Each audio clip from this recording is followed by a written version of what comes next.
Okay, I'm Mark, M-A-R-K, Durand, D-U-R-A-N-D, and I'm the Executive Director for Workforce Solutions, Deep East, Texas.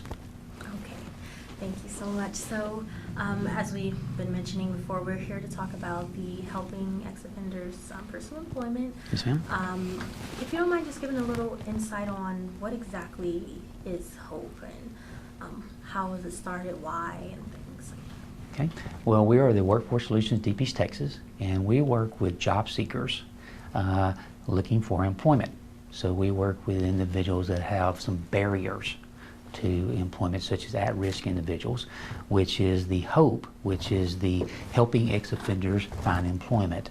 Because we know those individuals, once they are released back into their areas that they're going to live in, they need to find employment to sustain jobs, find employment for their families, to support their families. So as they return back to their area, we want to make sure they have the same opportunities as other job seekers. And so working with them and overcoming those barriers, we do workshops. Okay, and those workshops are maybe are designed to set up helping them do a resume. Okay, helping them with interview techniques, because we always want to make sure that they're transparent with the employer, making sure they're honest and upfront so that they can meet that employer. And we work with employers that are willing to give those ex-offenders a second chance, which we all need. And so by getting that second chance, it opens up those employment opportunities to help them. Well, they may not return to being incarcerated, they find those sustainable jobs. Okay. And is there a certain level of offense that may be a bit more, well, the obvious is if you have like a higher offense, then it is of course difficult to find a job, but in that case, how do you help them?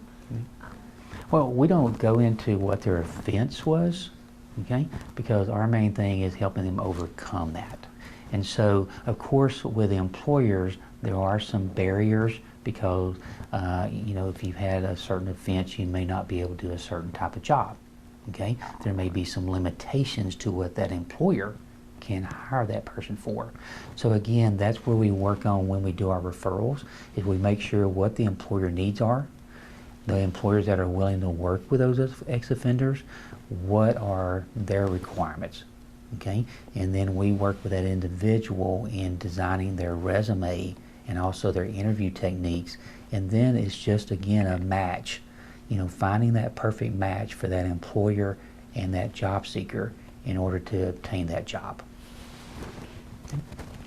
And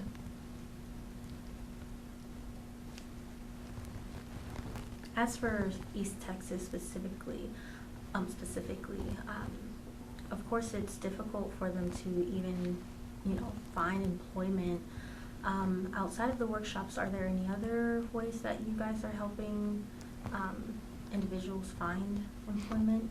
Well, we have a great relationship with the Texas Department of Corrections, Wyndham School District, which is a training facility within inside TDCJ. And so a lot of times those individuals are earning certifications in certain craft skills, okay? Electricians and plumbers and things like that. And so that is a big need for our region. So when those individuals are released and they return back to our Deep East, Texas, they have a certification. And so that when we work with those employers that we know need those types of crafts, we're able to refer those individuals to them for job interviews. Then of course the employer has that decision if they would like to hire them.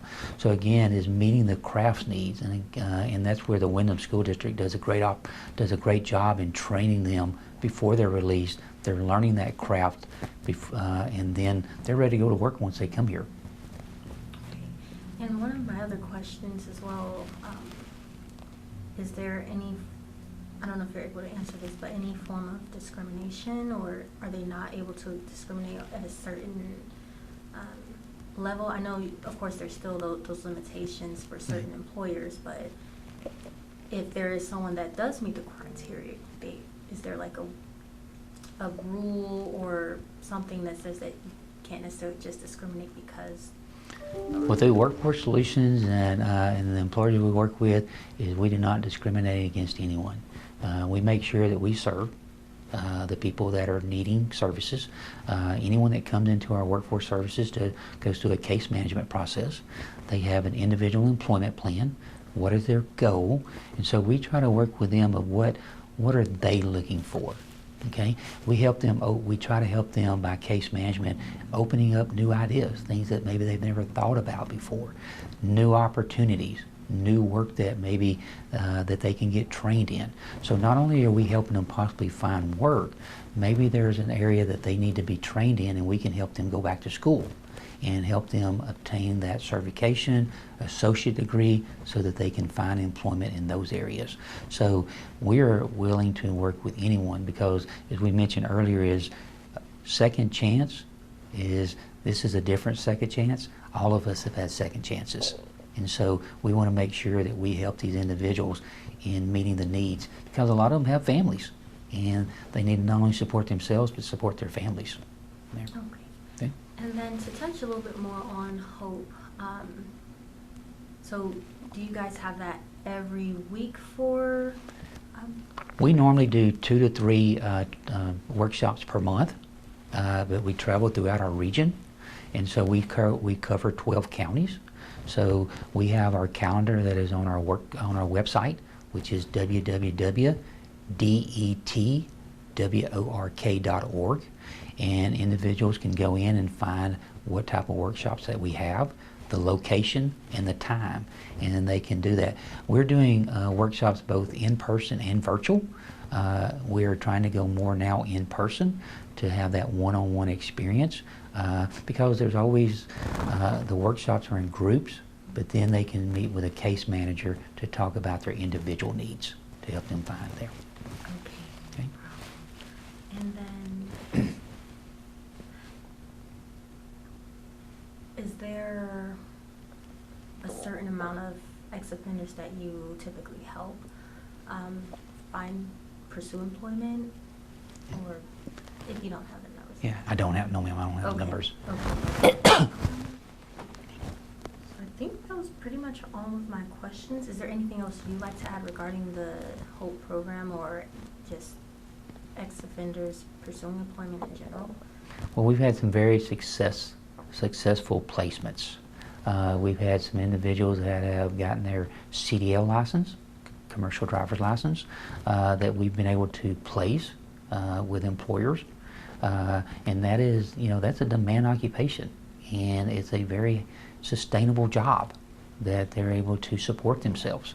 And so we've had some some really good success stories on helping individuals find employment, and that's what we're here for. Number one is our employers are looking for job seekers, and a lot of time it's just needing that break, having someone that's willing to give you that opportunity, and then from there, from the job seekers, is just having the skill set, having that, the things that our employers are wanting are people that are going to show up for work, be courteous and polite, and then a lot of our employers will teach them how to do the job, but having those soft critical skills, that is what our employers are looking for.